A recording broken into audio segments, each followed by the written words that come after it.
So it's been a hot minute since I've done a video ranking the filmography of a director. I've chosen quite a few good iconic ones over the past couple of years, but if there is one that might be the definitive pick for my honest-to-God personal favorite director, it would, without a doubt, be the one and only Edgar Wright.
Explosion.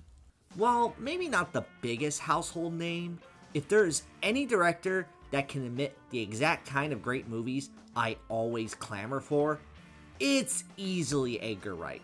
A talent from jolly old England who started out as a major cinephile with a love for films. This sense of passion and energy that Wright can emit can be seen in his early days with Space and his music videos. But it's really his feature-length films that showcase how talented this man truly is. But at his core, he has created some of the best comedy films. But they're so good, they often transcend the genre. They manage to be more than just simple comedies, as rather than Wright fixating on the dialogue jokes, this is a guy that puts effort into putting a great gag in his movies. There are so many small moments from background and callbacks that are often portrayed through how his actors work with him.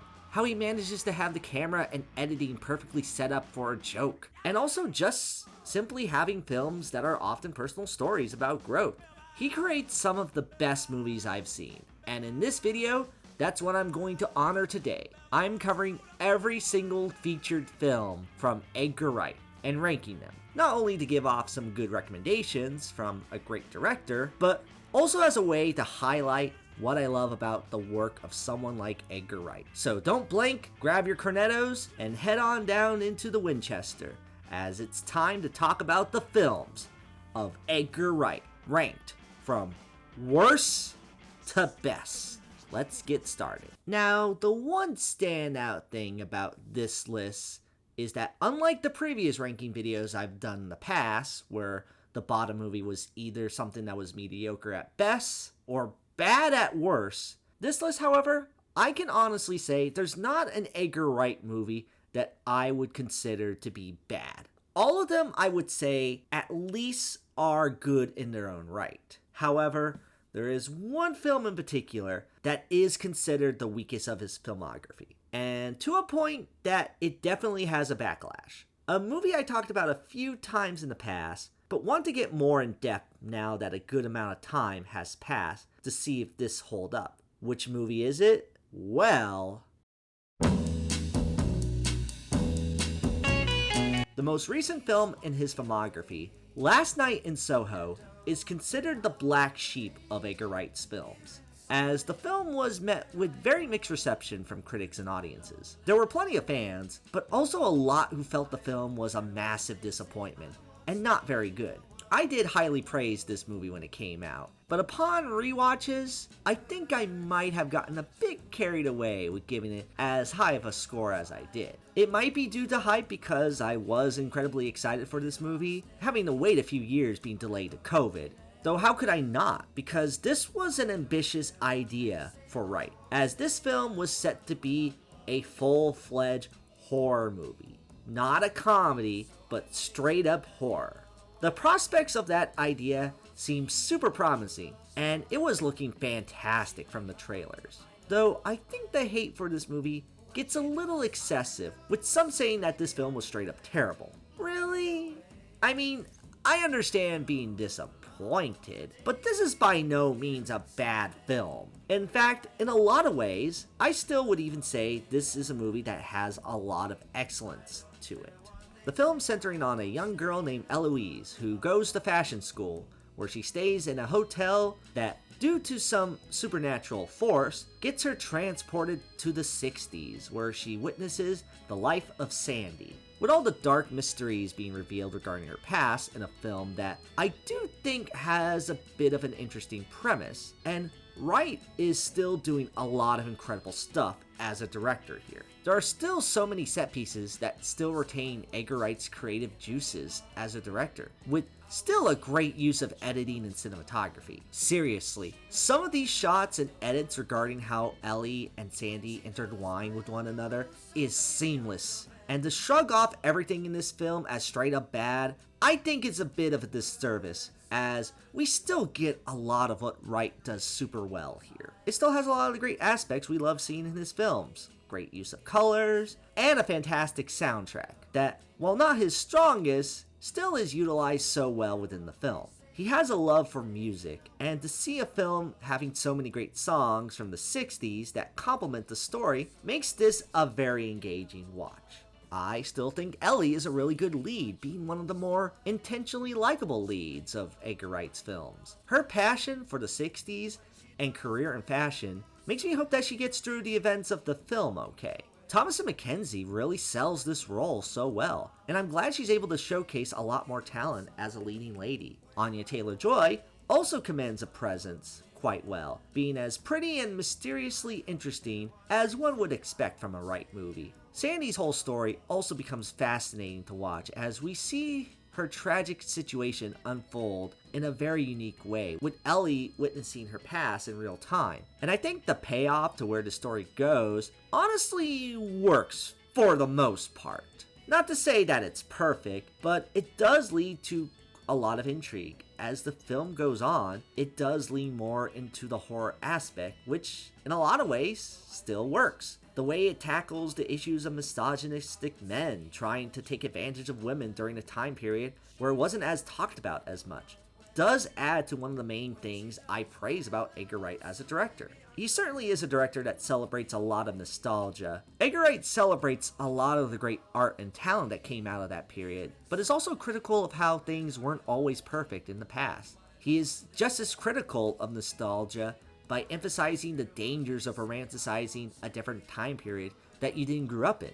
Though the horror element is also kind of where the movie gets not as good as it could have been, as the film doesn't quite stick the landing 100%, with the film not being as strong as it was when it started. That's mainly due to the fact that it isn't quite as effectively creepy as it could have been. The ghosts we see in the film are intimidating at first, but as it goes on, it starts becoming a bit over the top. Like they're just Slender Man looking ghosts that, while I appreciate what they're trying to do, it comes across as a bit hokey at points with the way they look. And it does lose its steam a little bit because of that, making it feel not quite as great as it could have been. The great filmmaking is still there for the most part, but as far as horror goes, it does feel a bit lacking. However, that isn't quite as bad as the element in this movie that I legitimately think is the worst aspect of it. It's a thing that I didn't talk about in the prior videos where I talked about this movie, but now after so much time has passed, I feel like I should now.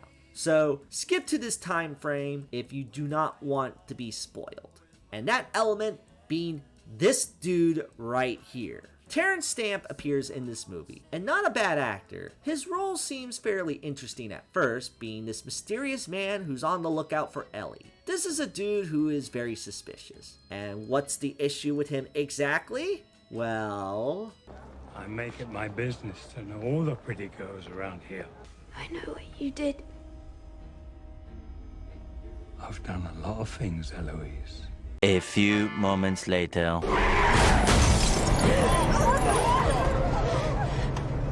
And tell him he used to be police. That'll make them hurry. Yeah, he's ex-vice. He used to be a copper in Soho for years and years, working the red light district. Wait, you mean to tell me this whole time this dude was a cop who was trying to investigate? And if that was the case, why did he have to act so suspicious and talk so cryptically? Like, it felt unneeded because this could have been solved if he just told Ellie the truth rather than her being suspicious about him. I don't mind the idea of a bait and switch, since it was established that he was a detective during Sandy's time, but the execution here is really messy, because there was no reason for him to act like this. You're just needlessly making things harder for the main character with no explanation. Like, you are one stupid motherfucker. Although, despite that, I still think the reveal of Sandy being Mrs. Collins the whole time does admittedly pay off. I know some people claim that it was tone deaf because this topic of women having this kind of trauma seems a little more suited to be from a female's perspective in terms of directing, according to most people. Yet I think Wright tackles this aspect with just enough respect to where I do feel for Sandy's situation. And I don't think it really justifies the men's action in this, because they do get the worst end of the stick due to their behavior. I've heard some say their pleads made them seem too sympathetic, but like, dude, how many movies have there been where the villain with no redemption arc pleads for mercy? It's not that uncommon. And I do like the conclusion that Ellie does try to commemorate a person going through a tragedy like that in her work at the very end. Not flawless. It can be a little too predictable by the end, even if some of the setups are fairly clever in terms of foreshadowing, like how Wright does in his other movies. You won't have to worry about it until the summer, but then you'll have to keep the plugs in, because all the smells rise up. One last thing I will state is that Diana Rigg still is really good in this. Rest in peace. And I think in spite of a few characters that didn't work and some missed opportunities, I still recommend Last Night in Soho. Is it the best kind of movie of this caliber that tackles these themes? Not quite, but I think Wright is still a strong enough director that more of the great aspects of his films and what he attempted here still stands out big time for me.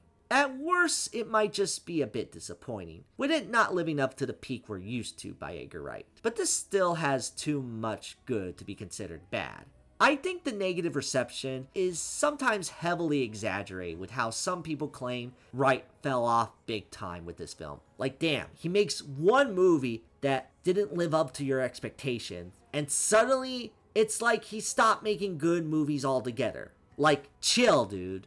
If you haven't seen it, I say check it out for yourself to see where you land on Last Night in Soho. It's definitely overlooked nowadays, but it's still a cool horror film that is Edgar Wright doing something completely original that really deserved better than it did. That's one of the strongest strengths we'll see throughout this entire list, as Edgar Wright is someone who's willing to try new things as a director. I love the sense of variety and passion he has. And while not every movie he has made is perfect, I could still sense that creativity and passion in all of his work. As for Last Night in Soho, I'm glad this was Wright's next big film, and it still makes me excited for the prospect of Edgar Wright's future as a director, just to see what he'll do next.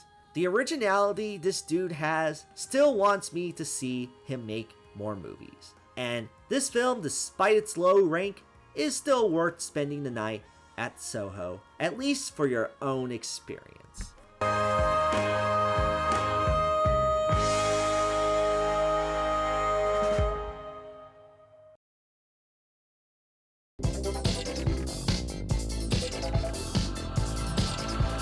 Who are Sparks?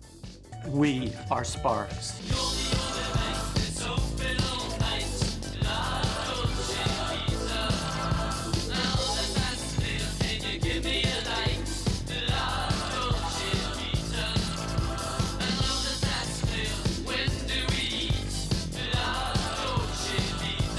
So the interesting thing about 2021 was that Last Night in Soho wasn't the only feature that Edgar Wright gave us that year, as the next film I'm going to talk about also appeared in my 2021 video, but got a little bit bit of a bump compared to Soho on this watch through to prep for this video. As Edgar Wright's 6th movie in his filmography, he throws a curveball with an extensive look at one of the most influential bands of all time with his documentary, The Sparks Brothers. Basically what this is a full-on history lesson on the band Sparks and the two masterminds behind it, named Ron and Russell Mal. Russell is the singer of the group, really getting in tune with the music and showing off some killer dance moves, while Ron is the guy on the keyboard, being the only person next to Charlie Chaplin who can pull off a Hitler stash. Throughout their careers, they have created so many songs and made about 25 albums and continuing.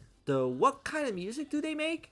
Honestly, kind of a bit of everything, because Sparks was honestly a fantastic topic for Edgar Wright to cover. Prevalent in all of his films, Wright has a passion for music, with it participating in some ways in his movies, from characters being music obsessed to a ton of references and iconography relating to various kinds of music. It's clear Wright has a knack for this kind of stuff, so it's already assumed that he's a massive fan of the work Sparks has put out over the years. What might be even more commendable is how extensive Wright goes into these two's whole career, as this documentary looks at nearly everything regarding Sparks, starting from the early days with what they were influenced by, the times they were performing as part of a different band known as Half Nelson, and even to now where these two are still performing and created songs to this day, even within their 70s. This covers a lot of ground to what goes into Sparks as a band, and Wright still makes it incredibly engaging, and there are a lot of things that help with this. As the documentary entails, Wright isn't the only Sparks fanboy out there, as this documentary features a ton of surprisingly familiar faces talking about their love for Sparks, as Sparks is considered one of the most influential musical artists that has never received any mainstream notoriety, because so many famous faces in the music industry discuss the kind of influence Sparks has on them. You get a mixture of everyone like Duran Duran, Jason Schwartzman, and even Shrek himself, Mike Myers, talking about Sparks and how revolutionary they were because they were unlike a lot of the other musical artists at that time. They really thought outside the box. While Sparks started out like every other 60s pop rock group at the time, they stuck around due to how they're always experimenting with their music, as they don't just stick with one genre or one kind of thing. They have dabbled in so many different types of music, never trying the same thing twice. They got their identity at being incredibly unique, and you can never expect what they're going to do next. It also just helps a lot that, let's face it, their music is pretty fucking awesome. First time watching this, I was a newcomer to Sparks, but this filled me in on quite a bit, and I definitely became a fan just from hearing certain songs alone. There are albums I've liked more than others from them, but this does serve as a great introduction to their work, as it goes through everything, like I said. You get to hear a plethora of different music to help you get an idea of what kind of visionaries Sparks was for the art form. Sometimes it might be jarring, yet it still ends up working due to their passion showcased through the music and performances they do. Good example of this is that they did a song called My Baby's Taking Me Home, and the song is just that line sung over and over again. My baby's taking me home, my baby's taking me home. That's a risky move considering something like that could get old really quick, but it's through Ron's piano playing and Russell's singing being so committed that you can't help but sing along. They were bold for taking a risk not many people would try to do, and being content with it regardless of how it turned out. It's that uniqueness is what gave them that lasting power.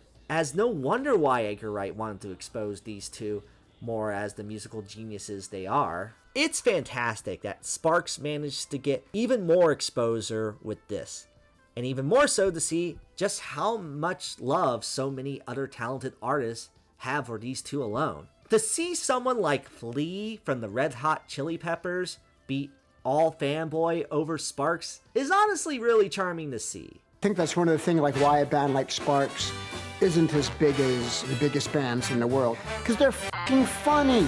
It shows how much people really care about their work and the effort they go through, getting it pulled off, as the doc does highlight the more troublesome aspects of Sparks taking risks. One of the most memorable scenes from this documentary was during an interview with one of the former drummers of Sparks, and she discusses the time where Sparks would spend every single day working and not taking a day off to relax due to financial hardships of certain albums not doing that well. To see her get choked up over these two talented people working themselves is pretty heartbreaking, but it also goes to show how much of their work has impacted others and how commendable it is that they never gave up on their passions. Seeing so much love for Sparks here is just a nice treat, and that's not even taking into account some of the more visually interesting moments of this documentary, as Wright manages to also bring in some animation in numerous parts, recapping the events of Sparks' life and career, and all through a variety of different art styles, which again is very fitting for a band like this. If you knew nothing about Sparks before watching this movie, you might become a fan, especially if you have a variety of tastes in music. This film definitely made me a fan of Sparks, although it is still on the lower end of Edgar Wright's films. It is partially due to personal preference, since I like all of these films, but I don't find myself rewatching this nearly as much. Probably because it's not as narrative focused, since it is a documentary after all. Though that's not to discredit Wright's work here, and documentaries in general, as he still knocked it out of the park with this. If there was one thing that I mentioned was a bit of a flaw with this movie since my review, is one that I admittedly still kinda have. And that's the fact that this movie might be a tad too long. It's the longest film in Edgar Wright's filmography, and this might sound hypocritical from me considering I don't like resulting to complaining about movies being too long, since so many people do that already. Yet, still when watching this film, I do admittedly get a sense that maybe a bit could have been cut out and concise within the film.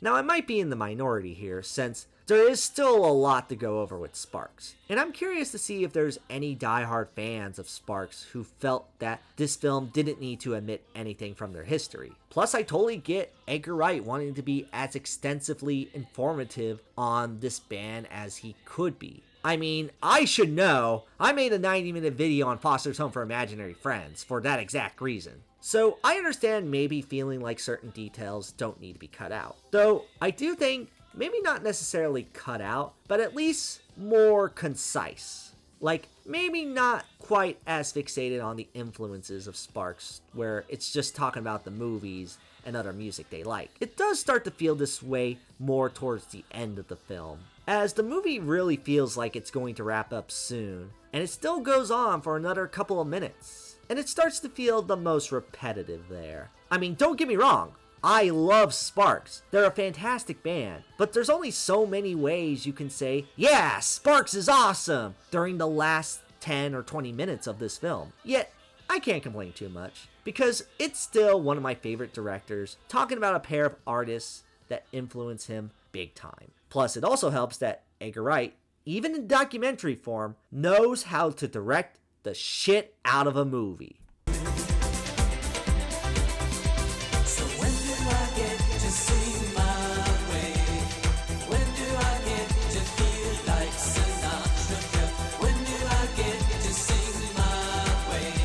To say Edgar Wright has gone massively downhill after something like Last Night in Soho is honestly a bit of a discredit to him. When considering that the Sparks Brothers came out the same year, I beg to differ, as if anything, I think Edgar Wright doing more unexpected things from him, even if they don't turn out perfect, is what makes me love him as a director more. I mean, sure, Edgar Wright could have directed major blockbuster movies, but would it have been the same if he didn't have as much creative control compared to the films he's been doing now? Which reminds me, I wonder how Ant-Man is doing without him.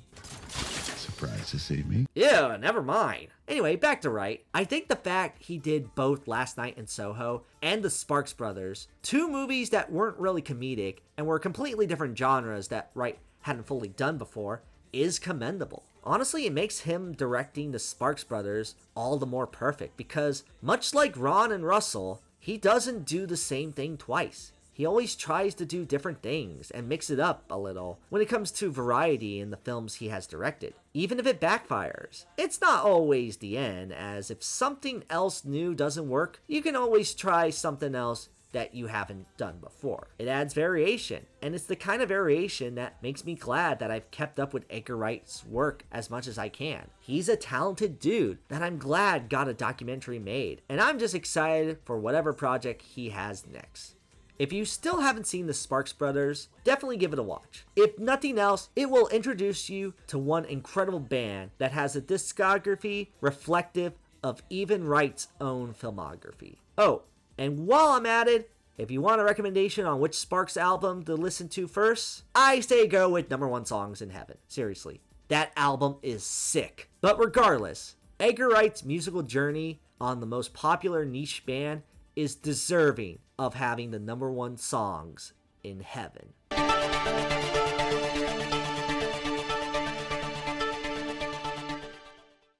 And fortunately, like I said, music and Edgar Wright go hand in hand. As we continue on this countdown with another big music-centric film, and probably the movie Edgar Wright might be known for the most, potentially. Go. I'll deal with the cops. That's not the cops. Here it is, baby. Your killer track.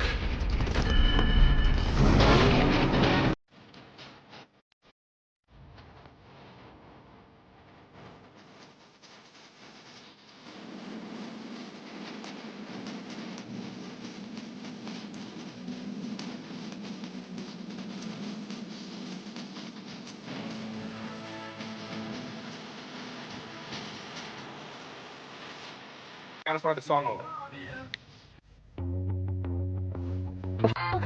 If there was a movie that probably cemented Edgar Wright's status as a great filmmaker to even more mainstream acclaim, it would without a doubt be Baby Driver. Rather than being a parody genre film or a comic book movie like his previous films up until this point, Edgar Wright made a fairly original action film that has a neat premise attached to it, as the film is about a getaway driver named Baby. Not an actual baby driving a car, it's just the driver is referred to as Baby, for a good derivation of this film. His whole thing is that he has tinnitus, so to drone it out, he listens to music constantly, making him become a music-obsessive driver, doing practically everything in beat. This makes him a pro at his getaway driving, and we see his life as he gets in with the wrong crowd, in more than one way unfortunately, helps an old deaf man, and even falls in love with a girl named Deborah, in this action-packed stylistic film that just gets so much right when it comes to delivering a great cinematic experience. The film was inspired by a music video Edgar Wright made for Mint Royale, with a similar premise of a getaway driver being music obsessed and doing stuff in beat to the song, which, hey, what do you know? What elevates this premise even further is the fact that this is Edgar Wright on full blast with his direction, as this is a smartly put together film that you can tell within the first 10 minutes. The opening action sequence set to John Spencer's Bell Bottom is simply unmatched, with every single edit and action within the film going perfectly in sync in a scene that's exhilarating to say the least. Yet it doesn't even end there. It leads to an opening credits that's also phenomenal, with our main character jamming out in the streets to the Harlem Shuffle, with so many details put on display, from the in-sync actions and also all the little hints to the lyrics seen throughout Baby's walk through the streets. Yeah, you do. Already within such a short amount of time, you're witnessing some really slick and innovative movie that never really becomes boring. And that's mostly because the music literally fuels the movie. The film is filled with so many great licensed songs, which might sound like a gimmick at first, especially nowadays when you get so many movies using a licensed soundtrack just for the sake of it, and they don't really utilize the soundtrack with any real purpose outside of popular songs being played. Oh yes, we definitely have to have Take On Me playing during this action sequence for your casual movie uncle who can't get into movies otherwise, even if that song has already been in 20 movies alone within the past year. This film sticks out a lot more in the best way, because Wright doesn't just stick with the greatest hits of the bands and musicians featured here. He utilizes different songs from artists of vastly different genres. It also adds a lot of variety, and you get songs that haven't been played in like 50 movies prior. It also adds a lot more personality to the movie, as I said, with the film being so heavily influenced in music from a filmmaking's perspective. And the character of Baby is so obsessed with the medium that it becomes more than just music for the sake of it. It gives Baby more of a literal drive and passion, making the music in this have more of a purpose that Wright added not just because it's a good character element, but it also showcases how much of a music lover Edgar Wright is to utilize music in such a unique way in this film. The film is so well directed because of all of the use of music and sound, though that doesn't mean that the rest of the film is easily shrugged off. Well, certain things might be, but we'll get to that. The film is mainly engaging due to its great cast of characters, as Baby is a really charismatic lead. I love his passion for music, and at his core, even though he does a lot of shady things, you can see a lot of the relationships he has with other characters that he truly has a heart of gold. He does the getaway driver stuff out of necessity, where he goes above and beyond helping others, even the ones that are the victims of the crimes he's involved with. I'm sorry, ma'am.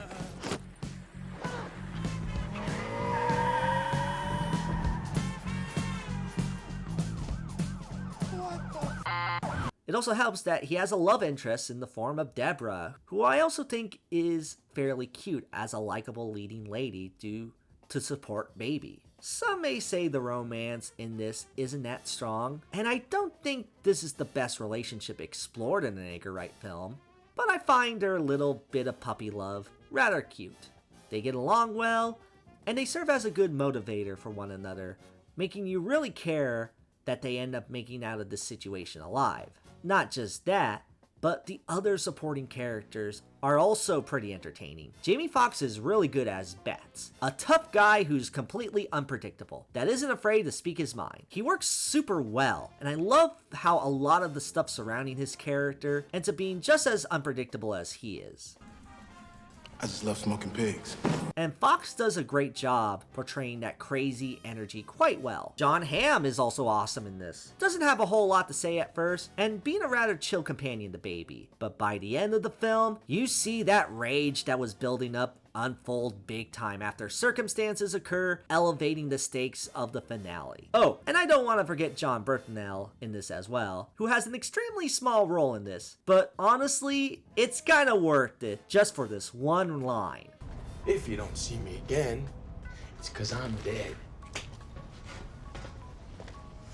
A fantastic cast of characters, to say the least. However, it's one that does have a major downside to it. Some people don't quite look at this movie the same way, not because of Wright, but because of the cast, as there have been quite a few actors that have gotten in trouble for whatever reason who appeared in this film. And I've heard a decent amount of stories regarding some of them. I don't want this to turn into a discussion on celebrities and cancel culture, not just to avoid extensively talking about controversial topics, but I also don't want to go too off track, as this video is mostly fixated on good things, like Edgar Wright's movies. However, there is at least one elephant in the room that I need to address a bit here. Which elephant, you may ask? Well, how about the elephant who's pissed off that Edgar Wright didn't reference A Bug's Life in this movie? Don't feed me any more lines from Monsters, Inc. It pisses me off. Yes, Kevin Spacey is in this, and a lot of people don't like that. Why be mad at an Academy Award winning actor being in an Edgar Wright movie? Do I even need to explain why with someone like Kevin Spacey? The strange thing regarding this movie is that this came out just a few months prior to when the Me Too movement came around, making Kevin Spacey a prime suspect for it.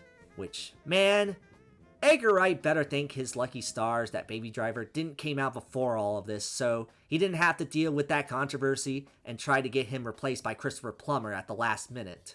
Now, As much as I hate to admit, I'm not going to act like there wasn't a reason why Kevin Spacey was liked at first, because he gave some good performances, with this movie being no exception. Spacey was almost too good at being a quintessential movie bad guy, and his role in Baby Driver is no different. His character is a solid antagonist, and there is this interesting dynamic he has with Baby, being a lot more softer on him despite being a huge crime boss. The character works for the movie, but I can't fault people that hard if Kevin Spacey does detour your enjoyment of this movie.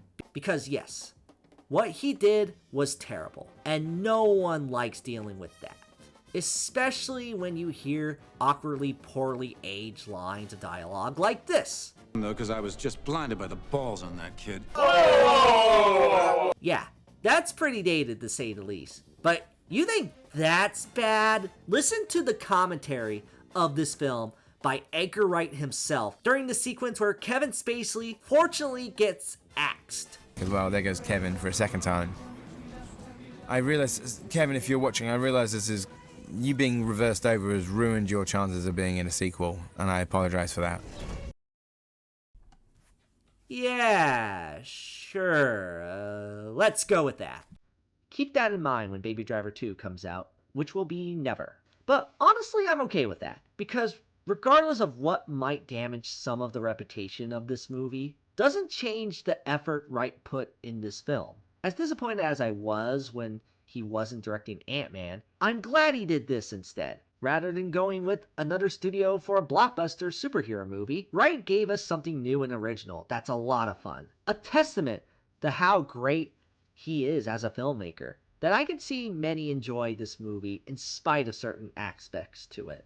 There's a reason why this was his most successful movie, as it's funny, action-packed, and just an all-around blast to watch from beginning to end. Edgar Wright deserves to be praised for his excellent contribution to the action genre with Baby Driver. I'm glad it gave him more recognition. It's all earned when a director like him made something as impressive as this, and make it look like it's easy like a Sunday morning. So take that for what it's worth.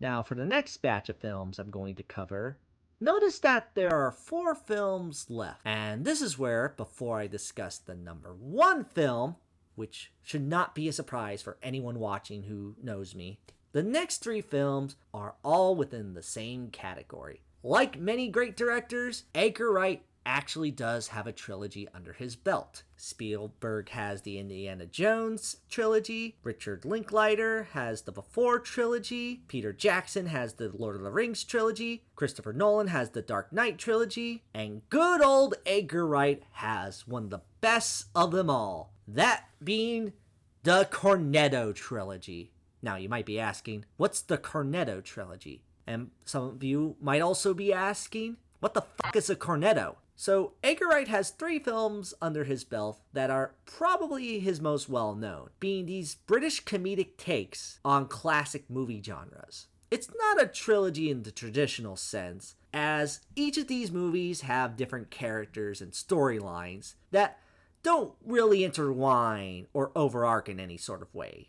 It is considered part of a trilogy, mostly due to the fact that they're all parodies of iconic genre films that all contain similar elements to it. They all take place in the same location, with the main point of interest being a bar, a ton of similar repeating gags.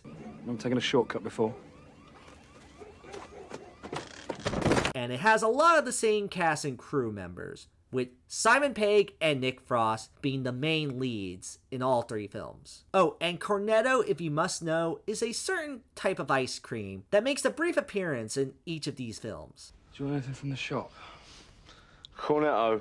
Yeah, it's a British thing. A bit of a spoiler, but the next few films are going to be these movies. And I can't be blamed for that, because this trilogy is fantastic. They are some of the main comedies that not only execute the parody genre well, but transcends it due to how much Edgar Wright is able to direct the shit out of a movie. You can't go wrong with any of these movies if you ask me. So, in reality, despite maybe me preferring one over the other for whatever reason, they're all worth your time. Even the weakest of the three that I'm going to discuss right now is still considered one of the greatest comedies of all time. Things will change. Promise. Really, Shaun? Shaun?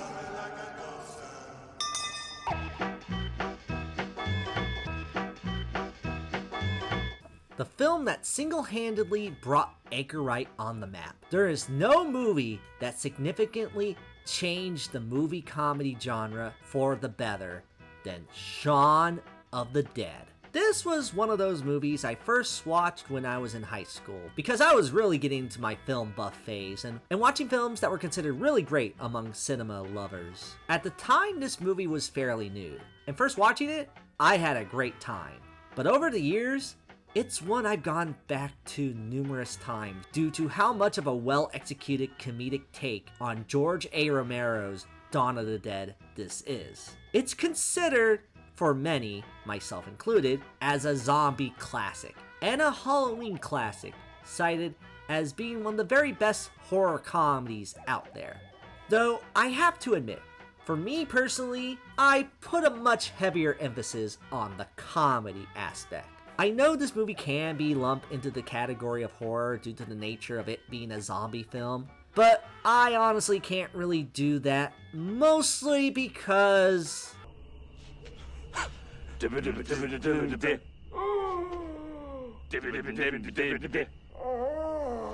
yeah, this movie is simply way too funny to be considered scary to me. This movie feels ultimately like a comedy first and foremost, due to how so much of it is played for laughs. Unlike other horror movies where there's more of an atmospheric or creepy vibe that balances things out in the mix of the rather humorous moments, this doesn't really have a lot of moments I found creepy outside of maybe one or two. Honestly, I think Coraline was probably scarier than this. My mother didn't like it. Though, when I say that this feels like a comedy first, I mean that honestly in the best way, because when I say this movie is funny, it really is that funny. The comedy style is so great in this, and for a multitude of reasons. The one thing that does make people say this is a good horror comedy is that, unlike some of the weaker ones, the zombies, to their credit, are seen as a legitimate threat within the film. Not only having as much blood and guts as other zombie features, but they are treated like real threatening zombies with how the world reacts to a situation like this, and our characters being in legitimate danger when dealing with them. There's actual stakes in this.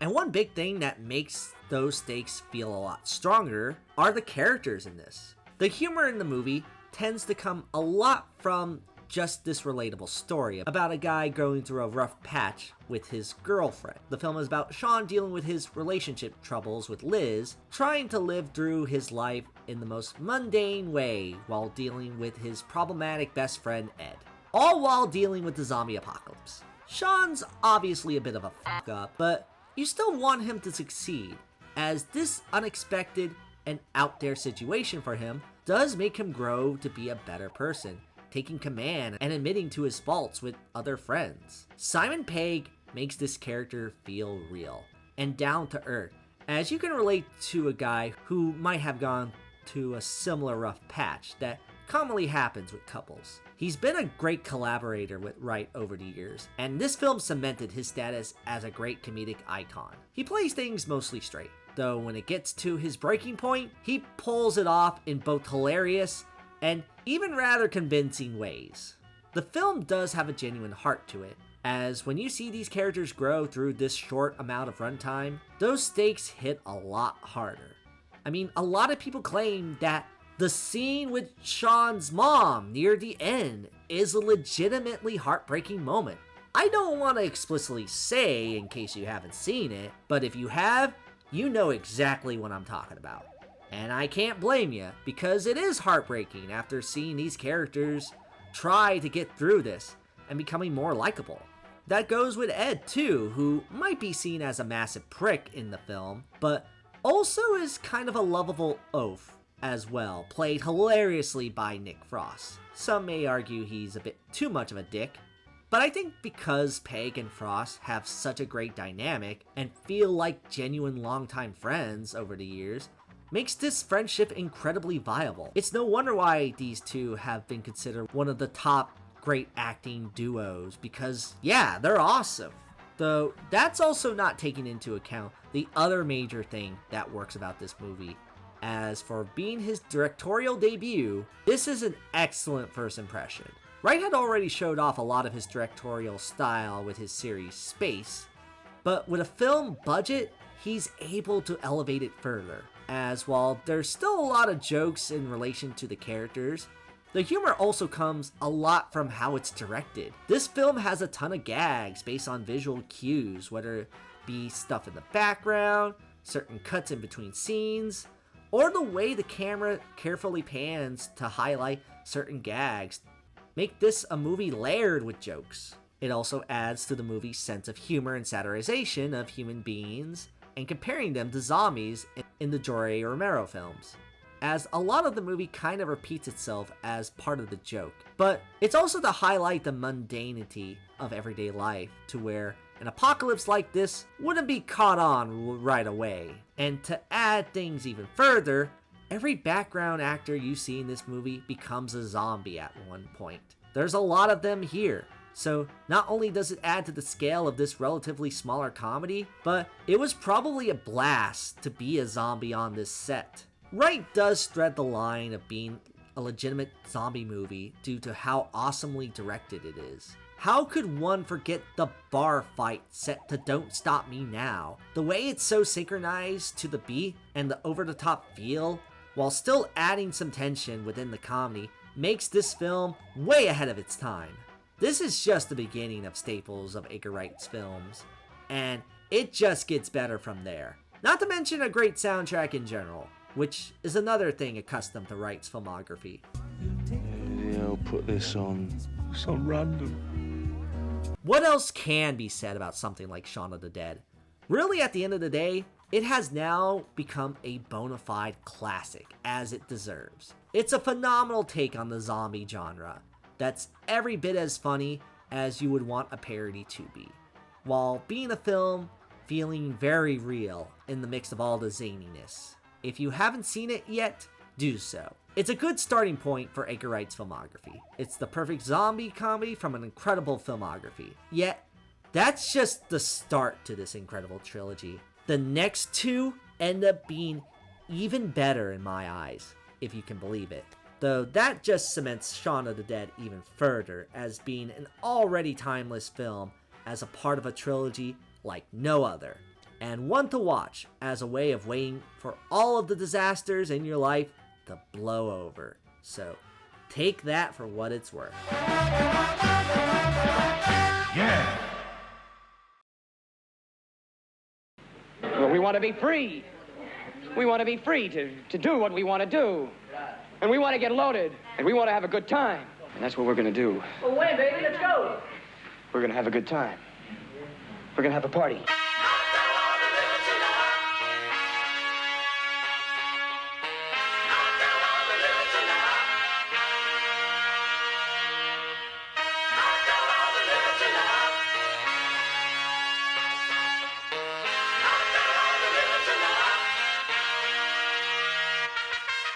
The third and final movie of this iconic trilogy, The World's End, serves as Edgar Wright's swan song to his collaborations with Simon Pegg and Nick Frost. While this one had been considered the black sheep of the trilogy by some, as time goes on, more and more are seeing the utter brilliance of The World's End, myself included. Of all the three movies in this trilogy, this is the one where I think the themes are the most significant here, leading to the one in the series with the most heart, if you ask me.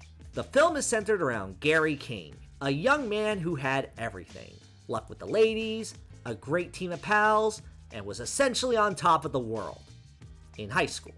Many years have passed, and now Gary is this washed up, depressed drunk in rehab, who's doing nothing but reminiscing about the good old days. At least till he thought of this insane idea to recreate the glory days by gathering his old posse together to finish off a pub crawl they started during the final days of high school. It leads to a grand scroll with this old group of friends as they drink, reminisce about their past, while ragging on their presents, as they make their way to the final destination, which is the bar known as the World's End. It's a pretty neat premise for a movie that starts out fairly straightforward, being about a jackass trying to get his friends in on an outlandish quest. It pulls you in due to how good the dialogue and banter all these characters have across one another, which is what you would expect when your leads are Simon Pegg and Nick Frost yet again. Though, isn't this supposed to be more genre-based? Where's the crazy shit that we saw in Hot Fuzz and Shaun of the Dead? Oh, don't worry, you get that. As if you're an unsuspecting viewer to something like this, you might be experiencing just a grand old time with British people, when in reality... Yep, it's a movie about cyborg aliens taking over. This is the part where I think people get a little divided on The World's End. The first act of this movie doesn't showcase any indication that this will be an outlandish movie that's a genre film, and instead just this pub crawl movie of a friendly reunion. Some have a rude awakening to the sci-fi element in this movie. My parents certainly did when I tried showing them this movie a long time back, though that adds to another aspect of this movie being a part of the Cornetto trilogy, as The World's End isn't as fixated at being a parody movie compared to the previous two. It definitely takes jabs at the alien invasion genre, but not to the degree that Shaun did with zombies, or Hot Fuzz did with cop movies. It's arguably more fixated on these characters going on this adventure, with not nearly as many references to other alien movies, which I think leads some people to be a bit split on this film. The movie starts so relatively normal, establishing these characters, that when the sci-fi element hits, it might be a surprise punch if you weren't aware about this movie going in. It feels like a regular show episode almost, where it starts out with a standard plot, only to be bombarded with craziness by the end, which can be seen as unappealing for some. Others might not dig the fact that this isn't as overtly a parody genre film like the previous two, and maybe we're hoping for it to play into those tropes and characteristics of the alien invasion genre more. Yet, despite all of that being arguably a turnoff for some, that was not a problem I have in the slightest with this movie. It's not because I was aware of what movie this was going in, not because I'm more accepting of crazy, batshit, insane, weird shit appearing in movies. This tonal shift was not a problem for me for one simple reason. And that reason is Edgar Wright knows how to direct the shit out of a movie. Ah! I hate this town! The bomber awaits, rises, creates an evil structure, a terror conductor, a lethal weapon, constructed by cretins, crazy-minded man, maniacal Satan. Use what your blood must be spilled, millions dying, crescendo crying.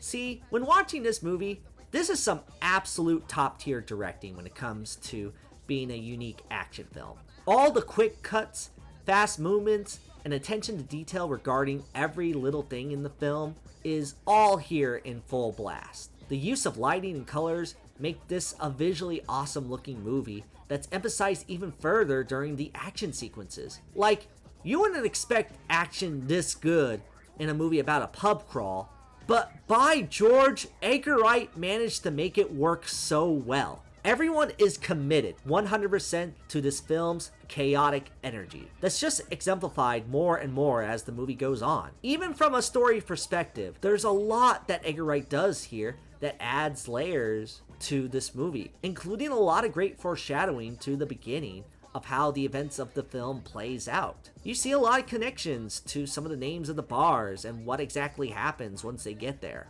It's stuff that, much like the best Edgar Wright films, you can notice more so on subsequent viewings. I don't think this movie gets enough credit for some of the outstanding direction Wright has, and it actually pays off even further when you really look into these characters and their stories.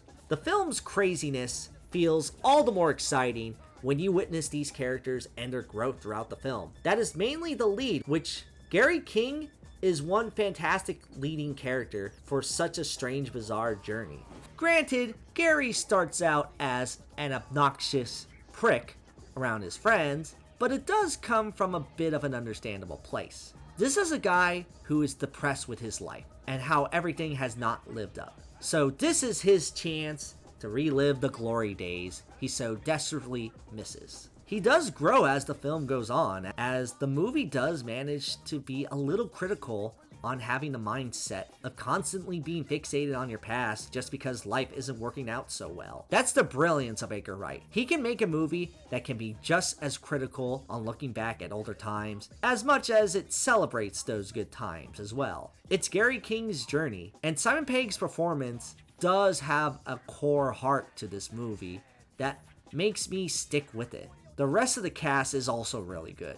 Maybe not as fleshed out as King, but they all have their moments. And it's cool to see Bilbo Baggins and the main lady from Gone Girl being major contribution to an Edgar Wright project. Plus a nice change of pace of having Nick Frost being the straight man who has his life more so together, while Simon Pegg is the one playing the man-child.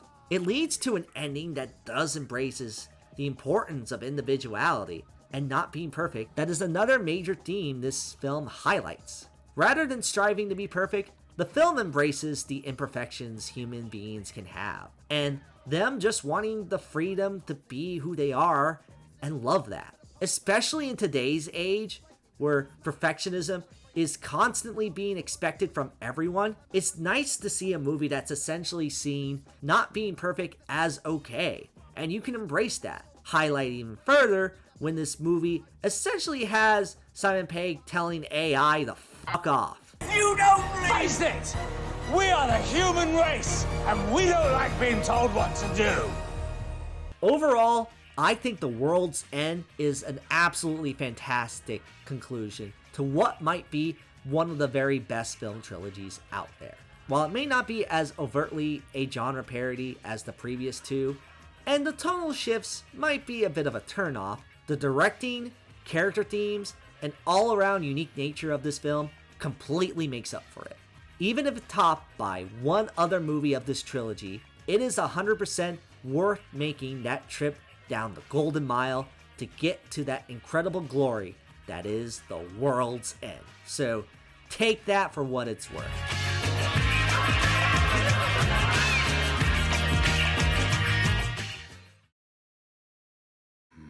My, here come the Fuzz.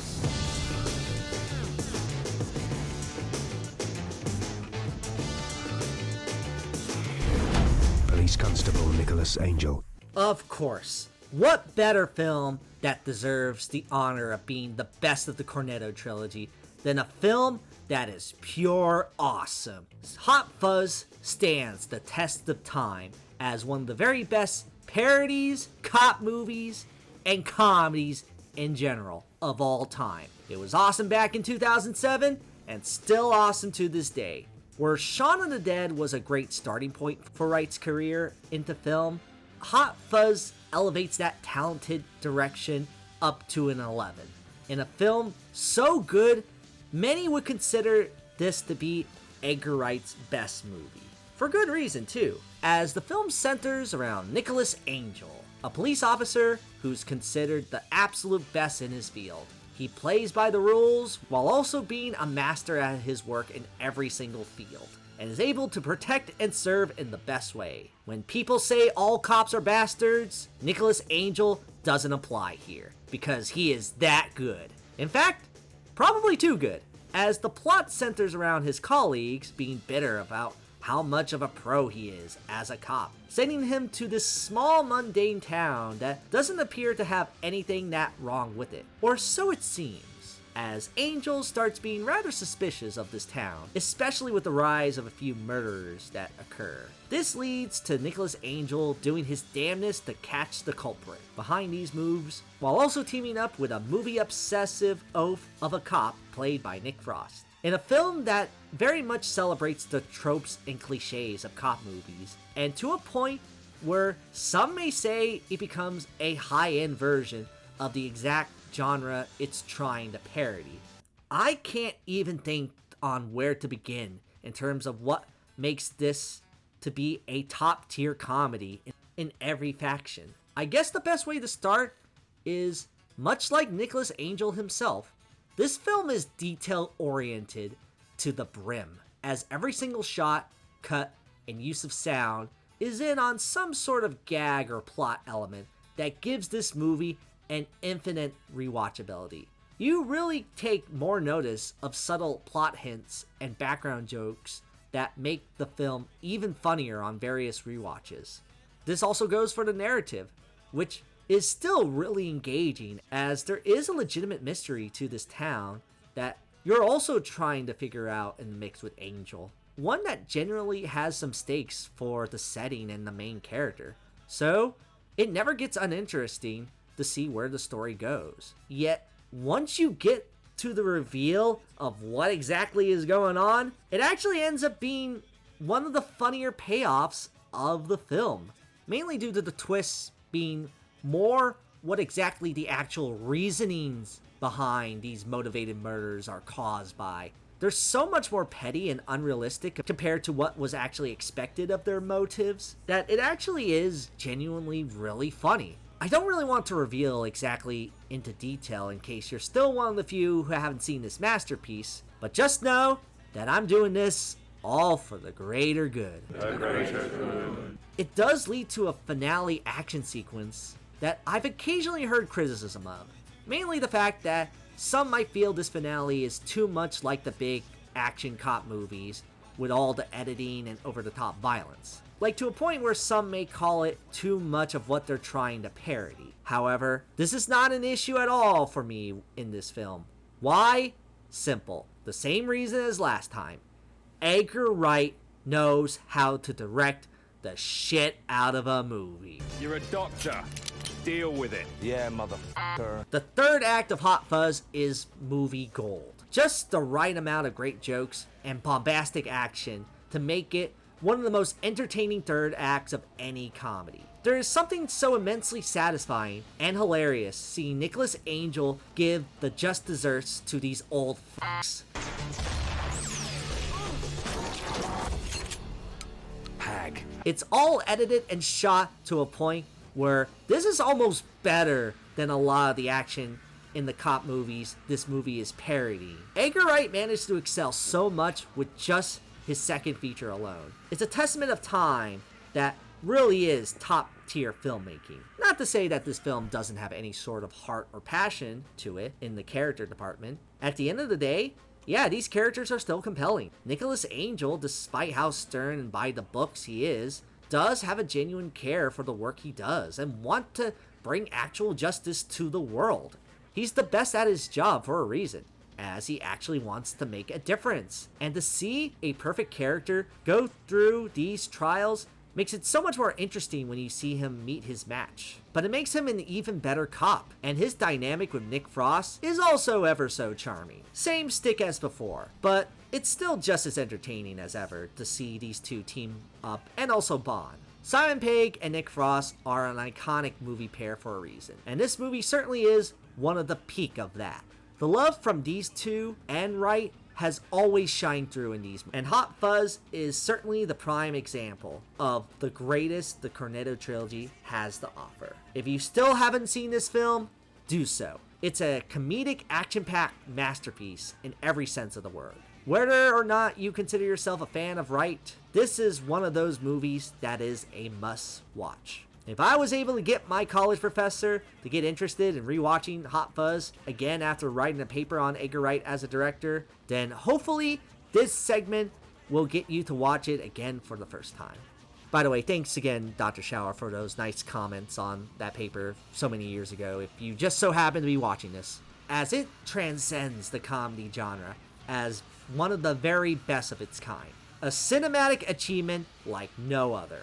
Bring on the fuzz.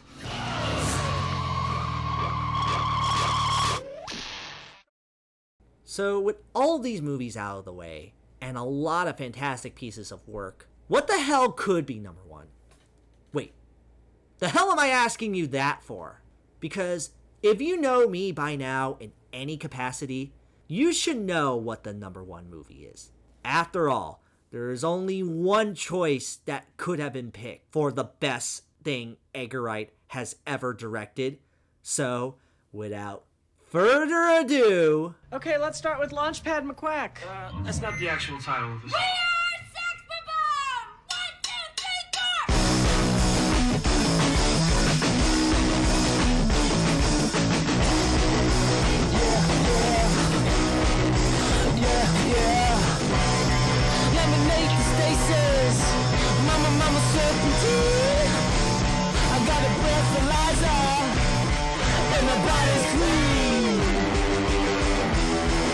Hell yes. Scott Pilgrim versus the fucking world. When I think of peak cinema, when I think of unforgettable movie experiences, this masterpiece, helmed by Edgar Wright, is exactly that. Of course, Scott Pilgrim versus the world was going to be the number one movie. This is absolutely a top 3 favorite film of all time, because this movie is everything I could ask for in a movie and so much more. Its stylistic approach of being a comic book movie is not only the best showcase of Edgar Wright as a director, but it is a film that single-handedly changed cinema forever in the best way possible. Where do I even begin with this? Well, definitely not in this video, because much like my Henry Selick video and A Nightmare Before Christmas, this is a film that means so much to me that just talking about it in this ranking would not do it justice. So, Scott Pilgrim vs. the World is getting its own video. Besides, you think I'm going to stop at just the movie? Oh no, because remember, there is an anime series based on this beloved property that I've been dying to make a video on. Seriously, time to get this series the video treatment it deserves from a hardcore fan like me. And why stop there? After all, it's based on a comic book. So I'm going to talk about that too. And while we're at it, I'm going to talk about the video game a bit too, because why not? Yes, I have now set myself up to make a very extensive video on Scott Pilgrim in general, but you know what? I don't care, because I love this shit that much. So tune in next time, where I get to finally talk about possibly my favorite thing in existence with Scott Pilgrim and his precious little life.